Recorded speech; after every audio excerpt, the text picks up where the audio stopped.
Welcome to Deep Dive Daily. Good morning, Andy.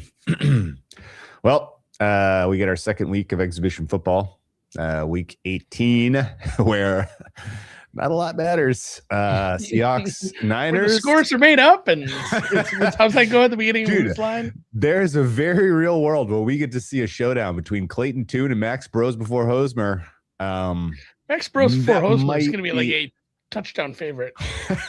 That might be the shower fart game of the year, of the week, of the millennium, man. Holy smokes. Tune versus Brosmer? There are plenty of games that have meaningful implications. Niners Seahawks playing for the one seed?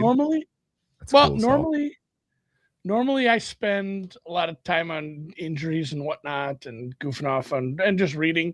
Spend a lot of time on playoff scenarios just because, I mean, outside of the obvious Carolina, Tampa, San Francisco, Seattle, and then the AFC North one, there are playoff implications in the Philly game, and honestly, maybe the Atlanta game. Obviously, in Jets, a lot of these are like big favorites. So the implications aren't as fun unless somebody fucks up. Like if somebody loses as a 7 to 10 point favorite, which like the Patriots. It happens. I mean, these things do happen. It happens more often than you'd think, guys. I mean, a 6 point favorite only wins 2 out of 3 times, guys. So a 7 to 10 point favorite loses 20% of the time. If something wild happens, there will be some seeding moving around. When I go through lines and injuries, I will go through the playoff implications of every game as well. Did any 7 to 10 point favorites lose this week? Like Lions were what, 6.5? I feel like that got bet towards the Vikings, right? A little bit. I don't think any of the healthy faves lost, right? Oh, Buccaneers closed like 4.5, 5. Yeah, no, all favors took care of business this last week. I don't know, man. It feels like chalky end of the season. We'll see. Let's rip through the news and information and the opening. Did win. They won and they covered going away. Yes. The dumbest part too, and somebody pointed this out. I'd love to give them credit on the tweet, but it's always like, "Hey guys, don't stick with us. We'll have the schedule before we leave." And what they mean to say is, sit through 3 more commercial breaks, and then we'll give you the schedule. Please. I feel like there was some fighting going on in between the networks about who got what, right? Yeah. Don't you think? Because I feel like the NFL was a little bit like in flux as to who is going to get what game. There was some somebody had a good point in the Discord. It said like they beat a dead horse on the AFC North thing at halftime, kind of meaning they were going to get that one for Sunday night, which turned out to be pretty much correct. And yeah, as the chat's pointing out, the Lions lost. They did close 7. They did close 7. They only lost by 13, to be fair. All right, let's rip through some games. Whew. Rose. Let's not give him any fucking credit. Hey, he didn't turn the ball over 6 times. That's what he did. Jared Goff did. He went reverse. Actually, did Jared Goff go 6 turnovers or 5? I know the Lions lost the turnover battle 6-0, but were they all? I think he only had 5. He may have had all 6. He didn't go full Delhomme. He didn't go full Jake Delhomme. God damn it! I think he had all 6. Oh, did he? Anyway. Carolina, wow. Tampa Bay, Saturday noon for all the cookies of the 4th seed, unless a 7 to 10 point favorite loses tonight straight up. Then Atlanta has something to say because, and without getting into the real nitty gritty, a 2-way tie and a 3-way tie are handled differently. And if it were a 3-way tie, which means Atlanta would also beat New Orleans next week, and Tampa Bay beats the Bucks, Tampa Bay beats Carolina. I think in that scenario, Tampa Bay would be kind of screwed, blued, and tattooed. They would be at the whim of the Atlanta Falcons, whereas winning the game would still need the Saints to win against the Falcons because of the 3-way tie. Atlanta, who is eliminated, has been, would still in this scenario where they win out and the Bucs win next week, be in a 3-way tie for first place, which they cannot win with no tiebreakers, but they would force the tiebreaker to Carolina, and Carolina would not need to win the game next week. That said, hopefully Atlanta loses by 1 tonight. Good teams win, and we get a meaningful Saturday afternoon game. That game is Tampa Bay minus 343.5 right now. Jatavian Sanders. I gotta tell you, Andy, super fucked ankle that is broken. He's done. Yeah. I had way too much to drink over the holidays to wrap my head around what you just went through. This is breaking my brain. It's fully like, breaking my brain. We just kind of would like Atlanta to lose by a little tonight to not ruin this one for us. Well, are the Rams playing for anything at this point? They're kind of locked in, right? So there's a couple things. Let's switch. Like why even trot Stafford out there? Let's give Jimmy G some reps.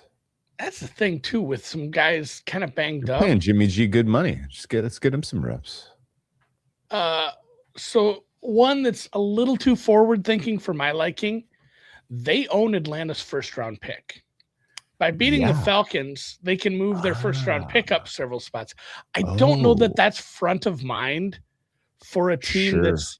I mean, your first goal here should be staying healthy, winning playoff games, winning another Super Bowl for Sean McVay.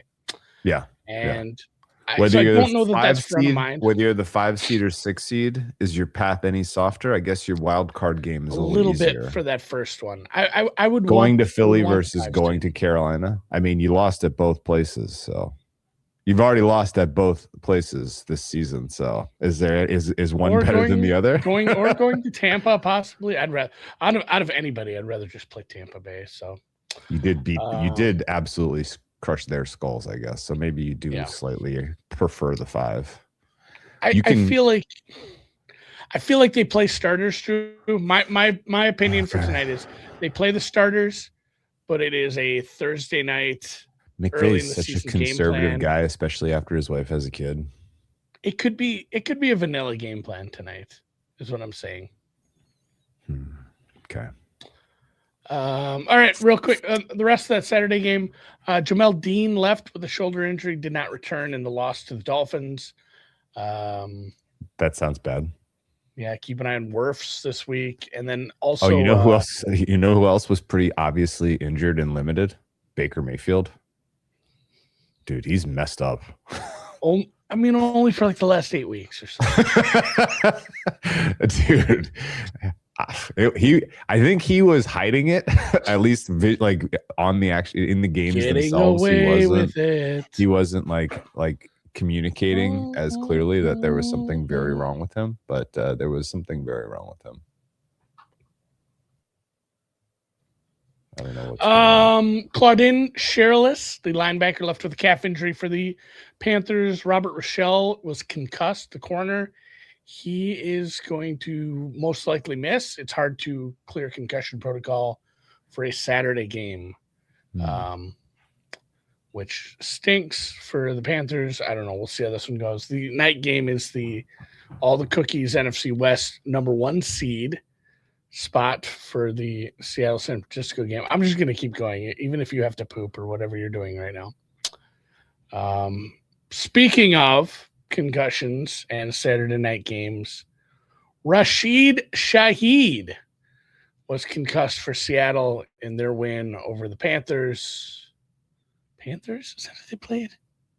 My drinking actually my drinking actually got to me a little too as well this weekend. Cody White, groin injury, did not return for that defense. This one is San Francisco -1, 49.5 where it's available. Not up everywhere. Bookmakers not up. BetOnline is. There's some 49s out there. So widely available -1, which is kind of surprising, I guess, considering where I thought this might open a little higher based on, Darnold's kind of slide into what he's become at this point of the season / Shanny putting on a fucking masterclass last night. Jesus Christ. Against a much tougher defense. Bag, man. Coming up against a much better defense, but another home game for the Niners here. Very exciting to see this one. I would be leaning towards betting the San Francisco 49ers. Although I want to give Williams, Darnold not great. and Andy, I want to give Darnold a little grace. Okay, first time ever. Well, no, let's give him a little grace. His offensive line is just completely battered at this point, and it's most of what has been happening that I'm seeing, at least watching the tape, is he's under extreme pressure, and he doesn't make great decisions when he's under pressure. He sees ghosts. Or the Rams game. Yeah, and I think that the Niners have a difficult task creating pressure. They're one of the lowest pressure rates in the NFL. Their pass rush is missing two very important pieces to getting consistent pressure. I think the Seahawks can win this one. I think your NFC West bet is extremely live. Seahawks look like the side to me. Are you gonna cover yourself at all, or what? A little bit. I mean, that's the other reason I'll be betting this. Although Trent Williams hamstring, we'll see what that looks like here on the injury reports heading into a short. I was surprised that didn't matter more last night, honestly. Yeah, they really didn't get after it from a pass rush standpoint, and I think the other half of that was guys were open so early it didn't matter. Against that secondary, played pretty poorly. Upton Stout concussed, left in the second half, cornerback for the Niners. Again, this is a short week. Doesn't seem likely to clear protocol. George Kittle sounded like he was really close, but then he said the way it felt, he wasn't even going to go try it out before the game. So he said, I'll play next week. You guys go do this without me. They did it. So I do think Kittle returns. Who's the Pearsall got banged up a little. It seemed like every time he took a hit, that guy's made of fucking glass. But he was fine. So yeah, this total's interesting to me as well, because the kind of strength on strength Seattle defense versus the Niners offense, like you said, very much in the bag. We'll dig into this one heavily on the Wednesday mega show. I never called it that before, but I'm going to call it the mega show. We're going to mega show it. All right. Sunday. Sick. It's mega show. Starts with a fun one. A couple teams off extra rest. Many coming off Christmas. Green Bay played Saturday. A weird one, though. Green Bay is locked into the 7th seed. They cannot move. They will most likely rest some starters, especially with multiple injured quarterbacks. This one is Max Brosmer, -7. Total 36.5. Well, the Vikings defense didn't get the message that their season's over. No, Flores, and of all the things Kwesi did, hiring a defensive coordinator who's a top 5 DC, who's also untouchable as a head coach. Unhireable, unhireable, because he's still suing the league. He might get some interviews. Yeah, but I think there'll be some GMs that are very like, hey, I don't know about this. You didn't get my joke. Jeez, was that a Rooney Rule joke? Of course. Yeah, he will get interviews because that's terrible. He got an interview with the Giants last time. You think the Giants interview him again? Probably.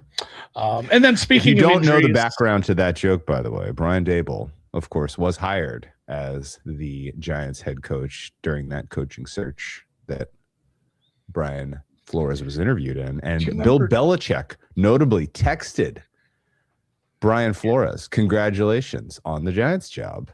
He had not interviewed yet. And he was like, thanks. What? They're going to hire me? And Belichick's like, oh, I thought this was Daboll. It was Flores. They had already decided. They share a first name. They share a first name. That's such a Belichick thing. Just saving he has 8 guys saved in his name as Brian. Just Brian. No, just Brian. Just Brian. And you Brian. just hope you know. You hope it's the right Brian. God damn it! He did draft a lot of guys with the last names Jones. I can't think of he the had guy's a name first thing name at the end. It was tough. Shaw. You remember Shaw from Stanford? Yes, Brian Shaw. maybe David he was Shaw. another David Brian. Shaw. David Shaw. Remember when he got an interview out of the blue? Yeah. It's like, man, are you not even trying to like make these Rooney Rule ones look legit? Just remember that the Giants hiring him. clearly circumvented the Rooney Rule, clearly, and paid no consequence.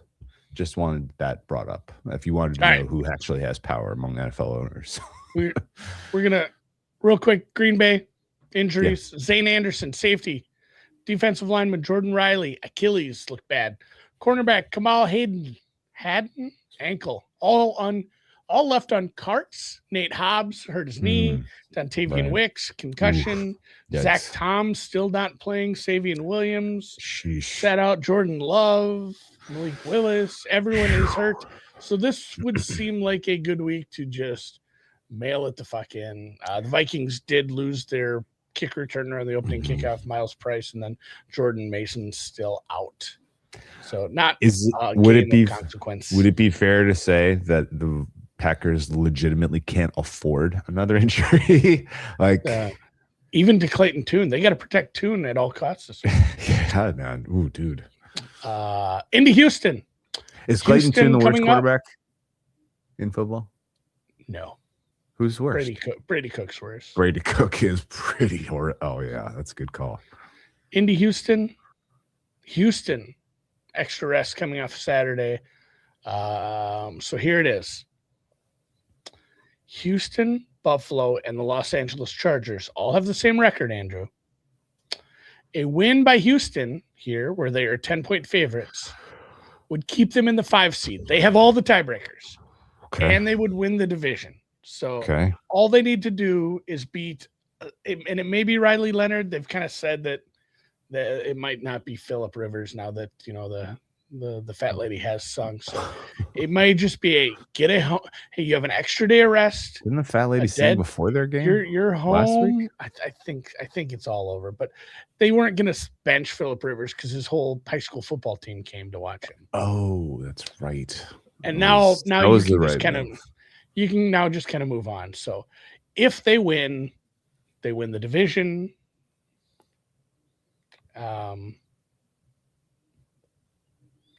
And no. They can't.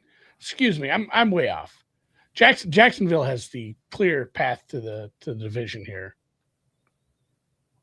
Jacksonville can be 1, 2, or 3, but they could also be 5, 6, or 7. We have no clarity. What I'm speaking about is if Jacksonville wins, Houston still has the upper hand on all the other wild card teams to get them the 5 spot. In fact, the only way to win the division is Tennessee has to upset Jacksonville, which is a tough hang. So essentially, you just get your win, don't end up going further down. And then for Indy, Michael Pittman, calf injury, Sauce Gardner aggravated his calf. I kind of wonder if those guys sit out as well, because what's the point? Okay, so Houston needs a win, and they need the Titans to beat the Jaguars to get the 3. That's their only path to. Houston to get the 5 needs to win, and they need Buffalo and the Chargers to lose. No, everybody can win. They have tiebreakers. Dude, all they need to do is. I'm looking at a post by a guy whose bio says NFL tiebreaker expert. This is his 34th year handling official scenarios. It's Joe Ferreira, Joe NFL. I have it written. This guy is literally the NFL's tie-breaking expert. In the AFC, he says Houston clinches the AFC South title in the 3 seed if they win and Jacksonville loses. They are the 5 seed if Houston wins, Buffalo and LA lose. And then there's a couple where Houston ties and then Buffalo loses or ties and LA ties, and Houston ties, Buffalo ties, LA loses. Like, there's some other absurdity there, but I don't think we're going to expect any ties this week. So let's just say Houston's path to the 5 seed is pretty narrow. It's a narrow tightrope. Houston's path to the 6 seed is they win and either Buffalo or LA lose. Either one of them lose. Houston is the 6 seed. If none of that, if Houston wins, Buffalo wins, LA wins, then Houston will be the 7th seed. That's what I'm seeing. I'm just going to believe this guy because he is the 34th year doing this, Andy. I'm going to disagree. I'm going to NFL? disagree with him because did Houston and Buffalo play this year, Andrew? They did. Houston won. Who won that game? Houston won. It's so Thursday Night both, Football. If they both have, I was at a work all thing, right. but The I first watched tiebreaker is always head-to-head matchups. So if they have identical records, Houston is ahead of Buffalo. Did Houston play against the Los Angeles Chargers this year? They did. They just did. And they beat them also. Did they win that game? They did. I wonder. Are we wonder calling if out Joe NFL as wrong? The head-to-head is always the first tiebreaker. And even if it's a three-way, they're not in the same division. So it always goes to head-to-head. So it doesn't matter. If they win this game, they have the 5 seed. Yes, I'm calling him out. I'm throwing the gauntlet. I am the captain now. I'm saying Houston wins and they're the 5 seed. Maybe I'm reading it. Maybe I'm reading his tweet wrong. And Houston clinches the 5 seed with either they win or Buffalo and LA lose. Is that what he's saying? Well, yeah. So if all three teams lose, saying? Then he's again, not saying they all have to happen. He's saying Houston wins, they're the 5 seed. Or all three teams lose, then they still have identical records. Then they're the 5 seed. And they still have the okay, I see. Okay. This is going to be a long one today. Because we got a couple more like this. Tough, all right, we're moving on. We're on to New England. Miami takes on New England. Miami is a 10-point underdog. This is operator error by me. I'm just going to keep moving. For their own seeding, the Patriots have 3 scenarios, Andrew. Okay. They can be the top seed if they win. They're a 10-point favorite against the Dolphins at home, and a Denver loss.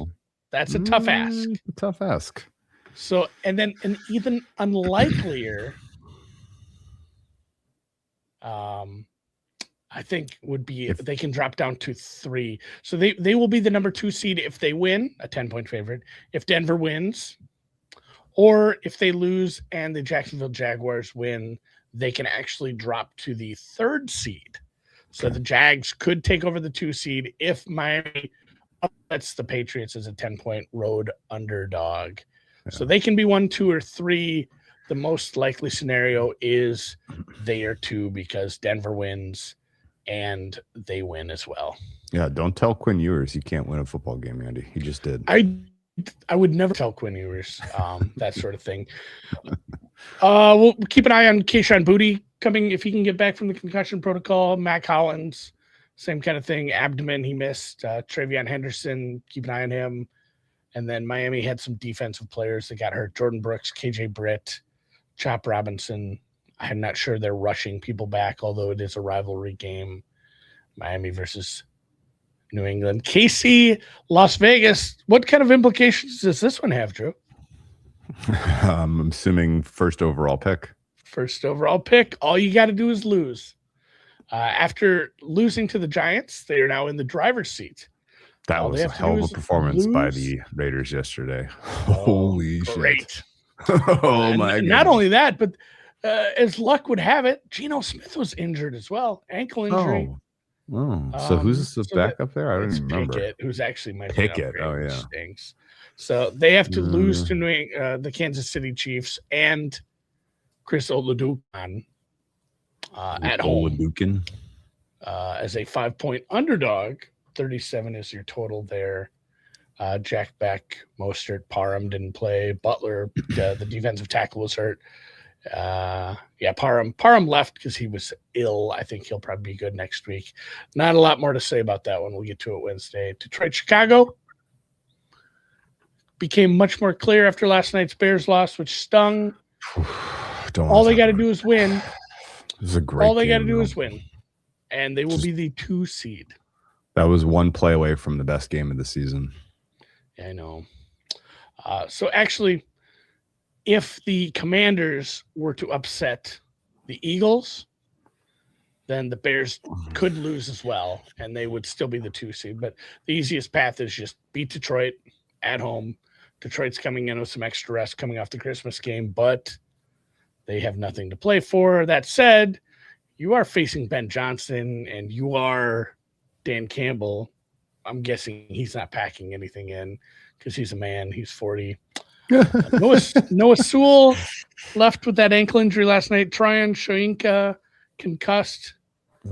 Olamide Zacchaeus, late scratch because he was sick. I think he's back. But yeah, the Lions are not healthy either. Anzalone concussed. Thomas Harper concussed. They were already short on safeties. They were short on, with Branch and Kirby, everything out. Ben Johnson try to send a message here after getting embarrassed in Detroit in week 2? I kind of wondered about that as well. So this is an interesting one, despite it not having a lot of juice outside of just Bears need this win to get this 2 seed. Bears are a small favorite, 2.5. I was super disappointed at the way that the broadcast was really, really featuring and hyping up Caleb Williams last night instead of Ben Johnson. That was tilting. And then it's the same thing with Purdy. Purdy's great, yeah, but he has no deep. He has no arm. Shanahan is an absolute wizard, and that's a podcast in and of itself. Is evaluating a quarterback without its OC. It's can't do it. It's like the back of a horse when you have the 2-person Halloween costume. Like, you're not going to win a Halloween costume just being that back of a horse. The synergy between Shanahan and Purdy is like it's absurd. Purdy is just out there doing it because I think so much out of him. I think Purdy is just unconsciously doing whatever is asked. Like he's like I feel like on the broadcast where they saying stuff like, "Oh my God, he throws with such anticipation." Is he throwing with anticipation, or is he just doing what Shanahan says, knowing and Shanahan knows that a guy is going to be there wide open? You know what I mean? They practice this shit, guys, and he's very good at it. Is he throwing with anticipation, or is he just basically like Shanahan is Shanahan? I feel like he's playing Madden effectively and is doing exactly pressing the right button. Still has to make the reads. Yeah. I mean, don't sell him short. You got to make the reads while you're out there, but at the same time, he's drawing up some pretty nice plays for them. Oh yeah, Goff is in the cold. AJ, good call. In that Bears game. Did you know his tiny hands? The Bills, can still finish as the 5, 6, or 7 seed. I did know that. You know why? Joe Ferreira said so, and I trust everything he types. Joe Ferreira. So Joe Ferreira might be correct about this one. The Bills lose, they're the 7th seed. If they win and the Texans and Chargers lose, the Bills are the opposite. They have no tiebreakers. So the Bills need the other 2 teams to lose to be the 5 seed. They need the Texans and the Chargers to lose. They have none. They would be the 5 seed. If they win and one or the other, and they go 1-1, Texans or Chargers lose, they would be the 6th seed. Or if they win, the Texans win, the Chargers win, but the Titans were to win and beat the Jaguars and flip that division, that would actually put the Bills in the 6th seed as well. And then the Bills losing just drops them to the 7. Can I ask you this? Is it good if your quarterback has had x-rays on his foot 2 weeks in a row? It is not. Oh. Especially, and then Terrell Bernard did not return.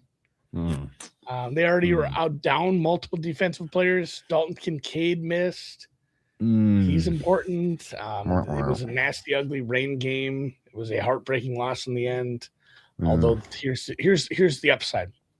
They had already clinched. They're playing the Jets. They are playing the Jets. I think they should try. They're going to be playing at the same time as these other teams. They don't know. If you luck into the 5 seed? You know what I would do next year if I was a team that was like clearly out of it and needed a quarterback? I would roster Brady Cook and then I would start him because that guy's going to deliver you the L. He's going to do it. He's going to get there. Buffalo probably wins. And honestly, though, a lot of discussion about the Bills going for 2 at the end of the game. Who fucking cares? Like, that's fine. People were telling on themselves with that. Yeah. You'd been dominating them in the second half. People are just like, it's automatic. You win in overtime. You didn't have a kicker, right? Who is the kicker? Is it Badgley's missed like 5 extra points. That guy sucks. You don't have a kicker. Making that extra point. Yeah. Let's say you make them 60-40 in overtime. Let's say you're very aggressive and say, I think they got home field. They got Josh Allen with a broken foot. You still have to take that 60%. Oh, excuse me, it's not broken. Everything's fine. Sorry. You have to take that 60% and multiply it by probably about 0.95. Yeah. Because he misses that extra 0.5% of the time. Yeah. And suddenly that 60%, you're not 60% to win the game. Yeah. And then you kind of got to evaluate how you feel about your 2-point play. And they had a really good 2-point play. Josh he kind of swung it too far to the left in such his life. Yeah. It was a good stand by the defense, I thought. Yeah. Also, you telegraphed that you were going to go for 2, so you gave the defense a little bit of time to think about what they were going to do. Brees Hall left that instead game. Of catching them by surprise. Anyway, he said he was fine afterwards. Quantez Stiggers. You know what I would do if I was Brees Hall? I would tell everyone I'm fine because he needs a team next year. He does too. The Jets aren't bringing him Simpson, back. the left guard, hurt his knee. He's a good player. And somebody else. Davis was evaluated for a concussion late in the game. Cleveland, Cincinnati. This is no playoff implications. The only thing here is the sack record. Cincinnati -7.5, 44.5. Fannin Jr. hurt his groin. Tevin Jenkins concussed and ruled out versus the Steelers. Amarius Mims left with a shin injury for the Cincinnati Bengals. This has no implications whatsoever for anything outside of sack watch, panda watch. Do you think we're going to get it? I don't know. You got another smart quarterback who you don't want to be on that fucking tape they show for 20 years. You know, that you don't want to be the guy that's getting sacked when they show it a million times. I get it why Rodgers and them kind of played, and they just let's triple team him. Who cares if I get sacked by somebody else? That's my game plan. No, I don't want him getting the record against me. I don't want the team. I don't want it against my team. So I play. You know, it'd be really funny. What's that? Just the ultimate troll, especially considering you have Joe Burrow, a duo of elite Kneel the whole game. No. Kneel. Oh, that's even funnier. I think you might get fined for that. You can't. Nobody can fine you for handing off 60 times, 60 handoffs. Just do not throw the ball. And just how salty would that be? Or just put in Flacco. Just put in Flacco and let him get hit. All right, Dallas Flacco. Oh, dude, that would. I mean, Burrow. Do you get why Burrow wants to play? I'm not really sure. I understand. He enjoys it. Holy shit, he enjoys it. All right, I got meetings. We're gonna rip through these last few. Okay, go, buddy. Probably 35 minutes in. Dallas, New York. We got a lot to get off our hearts. It's been a long Christmas break. Dallas, New York. Another stupid one. Javonte Williams. We only did one podcast last week. We got to go for a couple hours today. I feel like to catch up. Cordell Flott still not playing. Javon Holland was injured in that game. Dallas -5.5, 52.5. They have extra rest. 52.5 for a dead game is interesting. Jackson Dart looked a little better last time. Yeah, he did. He did. He looked a lot better. It looked like they had an offensive game plan that actually worked. The Eagles. No support for Dart in the Rookie of the Year market, surprisingly, even though he was pretty sharp. What's up with that? We'll see. Too much love for the mother shucker. Washington, Philly -8.5, 42.5. Washington off the Christmas game. Mother shucker. This is the opposite of we mentioned in the Bears game. They need to win, and they need the Bears to lose to Detroit to move up to the 2 seed, so they do not control anything. Would you rather see Packers Bears again, or would you rather see Eagles Packers if you could choose? Don't know. We'll get to it Wednesday. Okay. Tyler Biadasz, left to the right knee injury. Mariota, I don't know, hand, quad. I don't think there's a reason to rush him into this game. I guess we'll find out. And then I need Nakobe Dean's status as well. New Orleans, Atlanta. Atlanta still got to play tonight. -1.5 on the look ahead here. It'll be a short week for them against the hottest team in the South. But as we mentioned earlier, if they actually outright win tonight, they can still affect the NFC South race by causing that 3-way tie to fuck the Bucs. Jack Stoll hurt his knee when he was rolled up early on. Michael Davis hurt his shoulder for the Saints and was ruled out. Atlanta still has to play tonight. London looks like he's going to go almost certainly. which is good. We'll see how him and Pitts do against a defense that's regressing a little. Susty. It's getting a little sussy. Sussy Baka. Speaking of sussy. Rams, again, they play tonight. They'll be off a short week, but they get to play the Arizona Cardinals, who are going to have to head fielding. to the YMCA Not and pick up some guys. Just more injuries. Paris Johnson, obviously, out for the year. So now they had someone named Keaton Crawford playing safety who got hurt. Yeah, they're Keaton like Crawford. He matters. Stringers. He matters because they don't have any other safeties. They don't have anybody else. Eliminated from the playoff or the division conversation, but there still is the difference between the 5 and the 6 seed based on how the Rams play. And as mentioned earlier, they own this first round pick. So as long as they get through these next 2 games healthy, the Rams are still very alive in the NFC, in my opinion. Yeah, they can go on the road and win. Extremely dangerous wild card team. Yeah. Chargers Denver, which is a fun one, right? I would Chargers say so. Played off they lost Saturday, extra rest though for them, but the Broncos have extra rest. Extra. After playing on Xmas. If the Broncos can knock off the Chargers at home, they will secure the AFC Conference's top seed. They can also clinch the top seed if neither the Jaguars nor the Patriots win, which is a 2% kind of outcome, probably less. The Broncos would be the 2 seed if they lose. If either the Patriots or Jaguars win, as mentioned, they would, bump up. Truthfully, a Broncos lost and the Patriots and Jags going 1-1 would have them as the 2 seed. If they actually lose and the Patriots and Jags win, the Broncos could go as low as the 3 seed. They're 7.5 point favorites, but it's still the Chargers. It's still a divisional game. So if they would lose and Patriots and Jags win their divisions, the Broncos could be as low as the 3rd seed. They put their center, Luke Wattenberg, on IR earlier.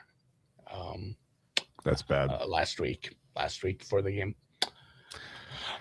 Tennessee, Jacksonville mentioned multiple times. Broncos almost lost to Chris Ludicon. Do we have a pronunciation on that right yet? Am I even in the ballpark? Ludicon. They almost lost to him, so they could definitely lose to Justin Herbert. Oh, Jacksonville, Tennessee. Jacksonville 10.5 point favorites, 47. There are 2 ways that the Jacksonville Jaguars can clinch their division title. All they have to do is win, if Houston loses to Indy. The 1 seed, as we mentioned, can be achieved by a win plus the Denver loss plus the New England loss. Seems pretty unlikely with New England and Denver both over a touchdown favorites, although they should get their win. And I didn't have a lot for injuries. Is there a world where the Chargers start Trey Lance? They're kind of not really playing for anything. Yeah, they're kind of at the mercy of other teams. I don't know. You don't get Justin Herbert hurt in this game. That doesn't seem very Harbaugh though. Doesn't, but at the same time, like a smart person wouldn't start Herbert, I don't think. I think this will be a Trey Lance game. That'll be interesting. Give Herbo a bye. Give Herbo a bye before the wild card matchup against the Patriots. You can go to New England and win. Yeah, I wonder if that's kind of baked in here because my number is not 7.5 for this one. There's a slight improved, but it's like it would suck for all of us if the Chargers play their starters and do great and win and knock the Broncos down to the 2 seed, and then next week's wild card game is 2-7 Chargers Broncos. Because the Chargers win, they could still be the 7 seed, right?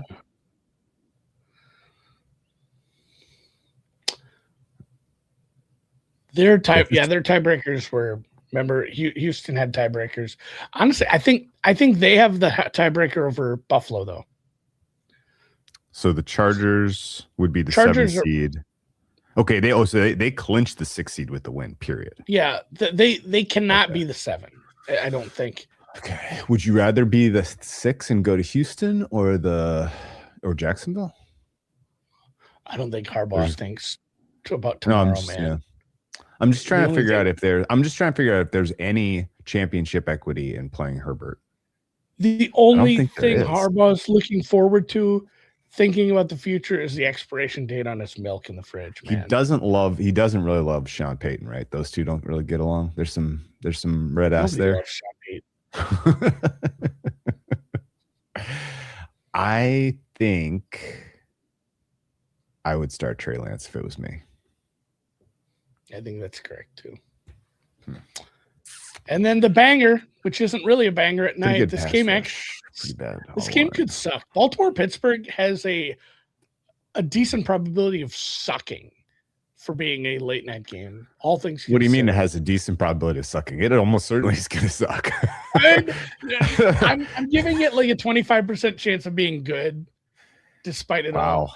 The winner gets sounds the like North, someone who didn't loser. watch a lot of Bears Steelers yesterday. I mean, I didn't watch a lot of Browns Steelers yesterday. That was a very bad game. Tough hang. Either way, the winner ggets the North, and the 4th seed, the loser goes. You know what? Home. Derek, home. Christmas was last week, man. We're on to New Year's. Derrick Henry was pretty excellent. He might put on a show. I don't know how we didn't Steelers see that coming after the whole media cycle was, Derrick Henry didn't play the last 12 minutes. It's like, yeah, we should have just bet Derrick Henry alts, apparently. He got a lot. Yeah. He won so many fantasy championships for voters, fantasy football championships for voters. He's back in the OPOY race. Do you think it's Lamar or Huntley? I think it's Huntley. I think Lamar's done. And then Watt with the lung. I think so. I agree with you. I'm like 70-30. Here's a better question, Andy. Is your Ravens number higher with Lamar or Huntley? Yeah, it's the same right now. Based on the game plan, I could make an argument it should be higher with Snoop. Snoop's doing his thing out there. Watt is all but ruled out, and then Darnell Washington broke his arm. I didn't know. I didn't think he was breakable. He's a big man. So they need to get him outfitted for a number 70 something jersey and put him at the end of that line. Yeah. Anyway, go ahead. Yeah, this is a weird one. This is a weird game right now, and I probably will. I'll be looking at playing Pittsburgh, but man, I don't want to. I don't want to play either. I'm not touching that one. You know why? You know why? You know why? What? Throw out the records. There's no love lost. No love lost. No love lost. Two teams that hate each other. 8 trucks, $8. Sunday at the Metrodome. We'll bet. You know what we should do? Let's make a bet at halftime. Yeah. I'm wearing a hat from a different podcast. Yeah, I recognize it. Kramer was sweet enough to give me a hat, network. So. I feel bad for them because their boy Liam Cohen's getting short shrift. He should be very much in the conversation for COY, and instead, everyone's saying Vrabel for. Again, this I think I'm done talking about Coach of the Year. I think I'm just going to forget that it ever happened because it seems like Vrabel's just going to win, and I'm going to be upset about it. So I'm just going to shut up. But yeah, shout out to the SGPN Sports Gambling Podcast Network guys. Yeah, they called Cohen in August, and he should be there, but he's not. I know. I feel bad that I didn't. I've always been a Cohen guy. I was worried about Trevor, but I think that's the best case for Coach of the Year is, hey, here was the prince that was promised 5 years ago. It's been very tumultuous through his quarterbacking journey. They traded away their entire draft for a player who didn't play for them hardly. And they still are going to win their division going away. It's amazing. You still made and I think I don't even give a shit about that. I care about you took what people were thinking was going to be maybe he wasn't that good. Maybe he can't do it. Maybe he's not a quarterback that can then win games in the playoffs for in the NFL. And I think people are thinking differently about Trevor Lawrence right now, and that matters more than almost anything else as far as what you're going to do going forward. If you can get the most out of him, I mean, it's the Purdy Shanny thing. Like Purdy in New York, either New York team. Doesn't look like he does in San Francisco. Like, it matters who's calling plays, and not only calling, but designing, sequencing, and helping you understand through the week of practice how to make your reads and make the most of everything. I mean, playing quarterback's playing blackjack, man. You get dealt a 16, you are at a disadvantage. But what do?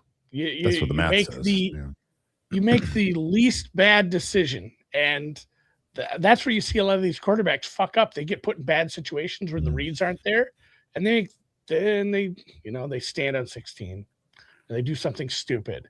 Whereas right now, Trevor Lawrence is making good decisions because he's being put in good situations and he's being given the tools to succeed, and it's a lot of fun. It is a lot of fun. I do like to gamble. I do like to live dangerously. I will say that I'm more impressed with what Cohen's done this year than Vrabel. I don't think Vrabel's a value add at all. I think Cohen is a clear value add. And also, this is his freaking debut year as a head coach, and he's taken this team in a very competitive division to a pretty aggressive turnaround, and it is damn impressive. Yeah, it's Cohen, Ben Johnson, Shanny, and maybe even McDonald. Shanny, yeah. Oh, my God. They're all up there. Dude, if you did a draft of head coaches in the NFL, I don't think Vrabel's in the top 20. Well, he's probably he's not in the top 10. He's certainly not in the top 10. 20 He's certainly not in the top 10. He's certainly not in the top 10. Am I wrong? You taking Vrabel in the top 10? Are you taking Shanny over Andy Reid? I take Shanny first overall for sure. Shanny? For sure. McVay, Andy? McVay second for AOC. Sure. Put it in pen. McVay second. I would consider Ben Johnson third. I would consider Andy, KOC, Ben Johnson. That's your top 5.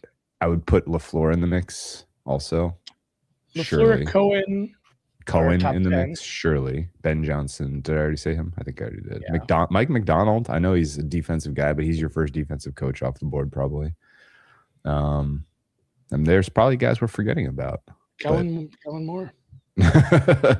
Dude, what a tough mother shucker. Kellen Moore getting some love now. What a sharp mother shucker.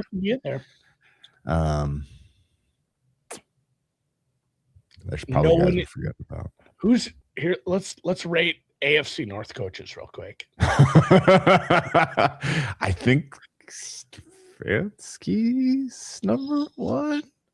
I mean, you know what you're going to get with. It is kind of like what you're going to get with all of them. All of them. Yeah. They're all just face value guys. Yeah, and they're all out of the mix. Canales, you got to give him some love. Shine. Canales gets. I'd give him some consideration over Vrabel, surely. Mike McDaniel would get some consideration for me in the top 10. No love this year because of the injuries for Dan Quinn. No, I don't think he's very good either, which doesn't help. I don't think I can legitimately put him in the top 10, but Schottenheimer surprised me this year. Schottenheimer would get consideration. Surprised me to the good. Harbaugh surprised me to the good. He's just Harbaugh, sure. Sean Payton. So many. Sean Payton's going in the top 10 for sure. Right. I think Vrabel's somewhere in like the 13 to 15 range of current head coaches, including the interim guys. You know who's probably last? You know who's the last? Do you know? Throwing out interims. We're throwing out interims. Throwing out interims. No, we can't say McCoy. Permanent head coach that's the last off the board for you. Is it Aaron Glenn or Morris? I was going to say Pete Carroll. I don't count him. He's the permanent head coach there. Is he? Well, he's permanent, for now. Permanent for now. He's still on the team? I don't know. I think I saw him interviewed at halftime, chomping his gum. Such a weird, kind of win now type. Like, hey, let's get a Hall of Fame head coach. Let's trade for a quarterback. Let's win 2 games. What happened there? Nice job, Spytek and Tom Brady. Dude, Tom Brady is having an all-time. I was told he was going to be an amazing addition to that Brent Mind Hive. He was really he was the final ingredient. Turns out It takes him a couple years to kind of get his legs under him in any new job, including broadcasting, including being an assistant decision maker, apparently co-owner. Anyway, all right, fun pod. Let's call it. You got meetings. I got water to drink. I need another coffee. We'll see at halftime where hopefully the Falcons are carrying a lead against Jimmy Garoppolo and the Rams. Oh God. Just cover. Calm if they did. Just cover, please.